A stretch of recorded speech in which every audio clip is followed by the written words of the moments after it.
Давай синий бонjour. Char avec équipage à 50 mètres. Давай, комрад. Out!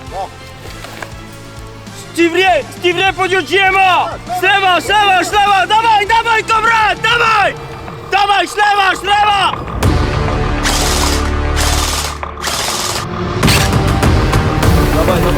Давай. Ślewa.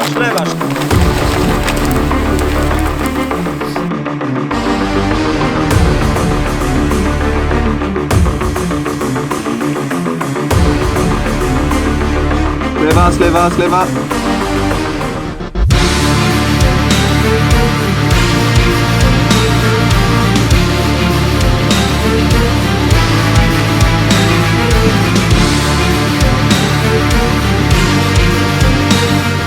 Oh putain.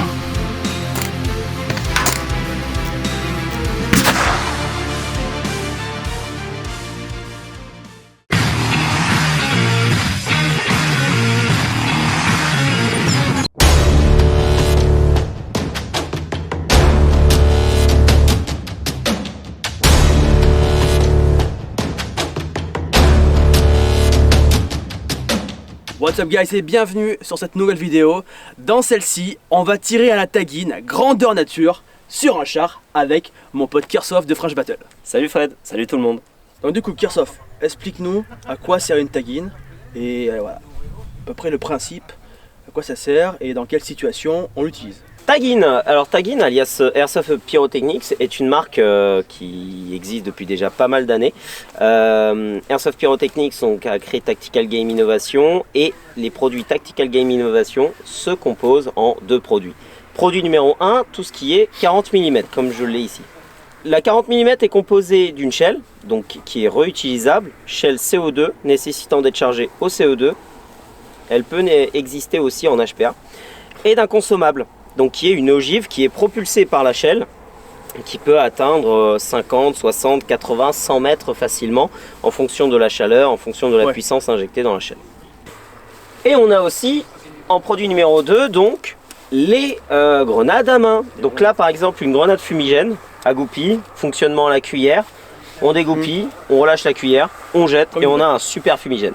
Tous ces produits sont à chaque fois homologués CE, donc il y a quand même un gage de qualité au niveau de la sécurité des produits. Ils sont à utiliser sur un terrain d'airsoft évidemment, et enfin il n'y a pas de dangerosité pour l'humain. Très important. Du coup on se prépare à faire notre premier tir. Kirsoff, tu peux me dire ce qu'il y a dedans et ce que c'est cette réplique? Donc dedans on a un RPG 26, dedans est composé donc d'une shell CO2 avec un projectile paladin, donc projectile à poudre et à l'impact. En gros il va y avoir de la poudre quand ça va taper le char. Si on arrive à le viser. Mais c'est plus dur que le coup.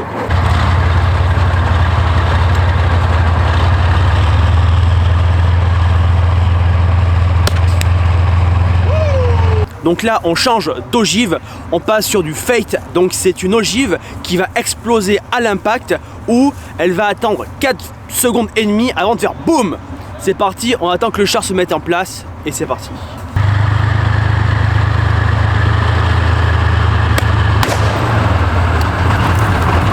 Efficace.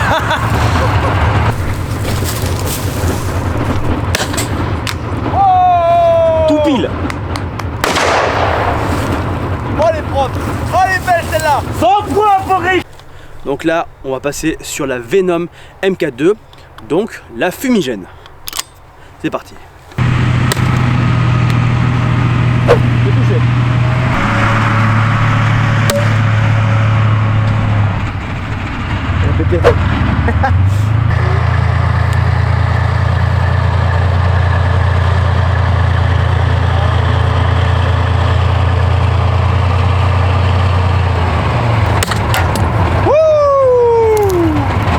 Donc ça, grenade à main de Taguin, les R2B, on va faire un test contre le char, c'est parti. On est écolo, on met de la goupille.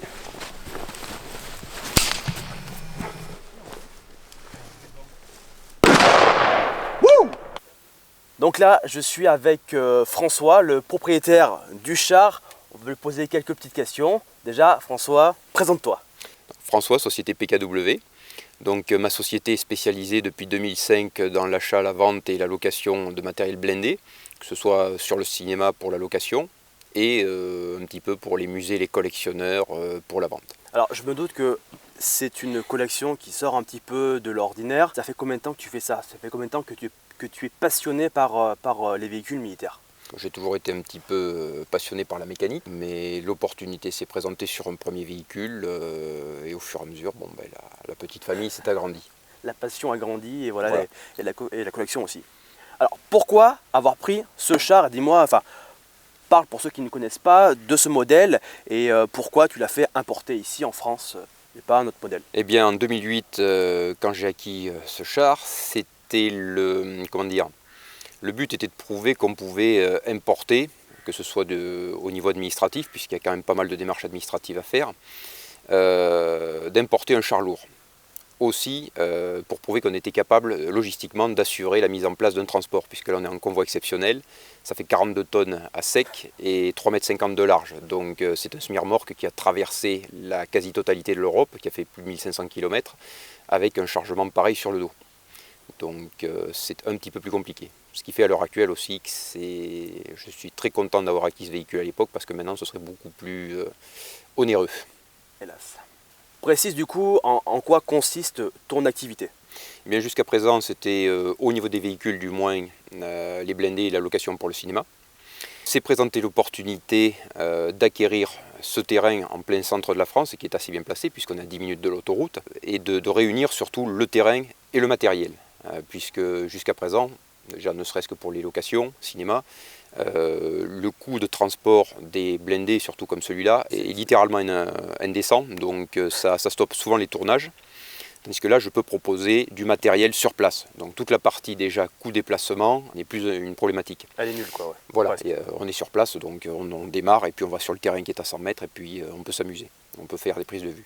Se rajoute à ça donc quelque chose que j'avais en tête depuis X années, puisqu'il y a un peu plus d'une dizaine d'années, on avait fait une location pour une partie d'airsoft dans le sud de la France avec des blindés d'époque. Effectivement, bon, c'était aussi toujours dans cette optique, j'ai gardé ça dans un coin de la tête, de proposer effectivement, j'allais dire, une sorte de gros distributeur de bonbons pour les airsofters, Carrément. à savoir que bon, vous avez le terrain et vous avez à côté le matériel sur place. De la veille pour le lendemain, si vous voulez un véhicule en plus, ça peut se... C'est possible. Voilà. C'est vrai que là, ça fait vraiment, pour ceux qui connaissent Border War et compagnie, là vraiment on est dans le thème de la partie d'airsoft avec des véhicules, quoi. C'est ce que tout airsofter cherche, c'est vraiment avoir l'immersion d'avoir un char, un véhicule de transport à sa disposition.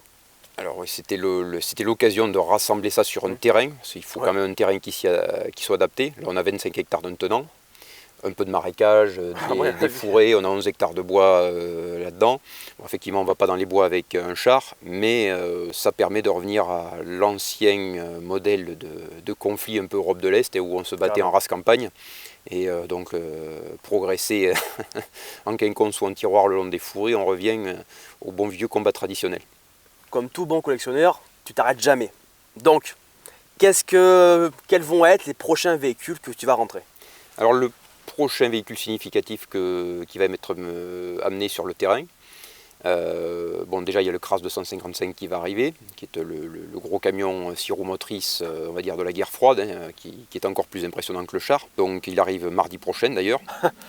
Ça c'est un véhicule qui fait déjà partie de la collection. Et va se rajouter à ça par contre notre véhicule qui va arriver des pays de l'Est, un tracteur d'artillerie AT59, qui est un tracteur chenillé, qui a un train de roulement qui ressemble à quelque chose près au T55, qui servira de transport de troupes, éventuellement de tracteurs d'artillerie pour mettre en position des choses sur le terrain.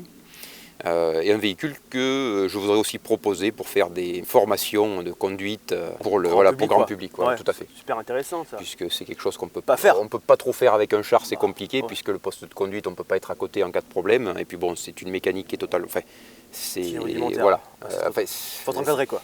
Un char a beau être solide entre guillemets, la mécanique à l'intérieur nécessite un peu de doigté, tandis que là sur un tracteur d'artillerie on est beaucoup moins lourd, on a une cabine très spacieuse type poids lourd, Donc on peut être à côté et proposer entre guillemets un apprentissage de conduite en toute sécurité. Bon, pour ceux qui veulent faire des stages de tank et de pilotage de tank, je pense qu'il faut venir ici, c'est l'endroit idéal. Bon, François, merci pour cette super journée. Avec grand plaisir. Super découverte et de nous avoir laissé tirer sur ton char. On peut voir qu'il y a encore quelques petits impacts. On s'est régalé. Donc là, je suis avec Benoît. Benoît, présente-toi. Qu'est-ce que tu fais? Qui es-tu? Salut Fred. Donc Benoît, Marius, président de la Fédération Française d'Airsoft. Je suis venu voir un petit peu Fred et l'infrastructure. Et l'infrastructure, voilà, aujourd'hui. Donc maintenant, parle-nous un petit peu de la FFA. Qu'est-ce que c'est? Alors la FFA, c'est la Fédération Française d'Airsoft. Et donc la FFA, elle fédère plein d'associations. On est à peu près 300 associations aujourd'hui. Beaucoup de joueurs aussi également autour, un peu plus de 4000. Et puis le rôle de la FFA, en fait, c'est d'être l'interlocuteur de l'État d'un côté, mais aussi des airsofters de l'autre. On est entre les deux pour faire en sorte que l'airsoft ne se fasse pas dégommer, tout simplement. Oui, aussi, oui. Mais aussi pour cadrer un petit peu les choses, pour que l'airsoft puisse passer à l'étape suivante, en quelque sorte. Et c'est quoi l'étape suivante? L'étape suivante, c'est une reconnaissance un petit peu plus officielle que ce qu'elle est actuellement. Ok, donc cadrer un peu plus les choses, les rendre plus accessibles à tous et démocratiser encore plus l'airsoft. Oui, et puis il y a aussi un aspect qui est très important au sein de l'ADN de la FFA, c'est le fait qu'aujourd'hui il y a beaucoup d'associations et il y a plein d'associations en fait, elles veulent bien faire les choses mais elles ne savent pas comment s'y prendre. Et la FFA, on est là pour aussi leur tendre la main, pas les juger d'entrée de jeu, mais leur montrer que en fait c'est pas compliqué de faire les choses correctement et au final c'est mieux pour tout le monde derrière. Je comprends. Donc quels sont les projets 2022 de la FFA, ses ambitions, qu'est-ce que vous comptez mettre en place? Alors, plein de choses, mais cette année on a un focus particulier en fait sur les disciplines sportives pour lesquelles on veut vraiment proposer quelque chose en France qui rassemble un maximum de pratiquants. Ok, donc avoir une meilleure position au niveau de l'État, pour être mieux référencié, qu'est-ce que... Oui, après on est déjà bien reconnu au niveau de l'État. On peut toujours améliorer les choses, bien entendu, mais là l'idée c'est de continuer dans notre démarche de structuration du milieu, de proposer un cadre justement, et là en l'occurrence ça va être surtout sur la partie sportive de l'airsoft, qui reste une partie parmi les autres. Je profite juste de la tribune que tu m'offres pour préciser, la FFA ne souhaite pas transformer l'airsoft en sport, c'est pas du tout à l'ordre du jour.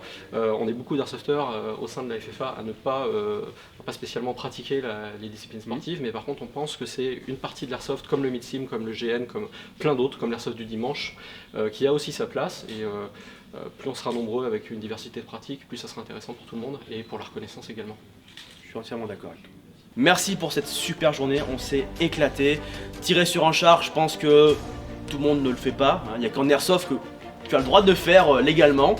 En tout cas, merci à François de nous avoir prêté son char, à Benoît d'être passé sur le terrain et de parler un petit peu de la FFA parce que c'est vrai que c'est un sujet important. Et merci à mon pote Airsoft de m'avoir laissé l'occasion de venir ici et de faire pourquoi on était là, tirer sur un char. Merci à vous, je vous dis à la semaine prochaine pour une nouvelle vidéo et on va se réchauffer un petit peu. Ciao ciao.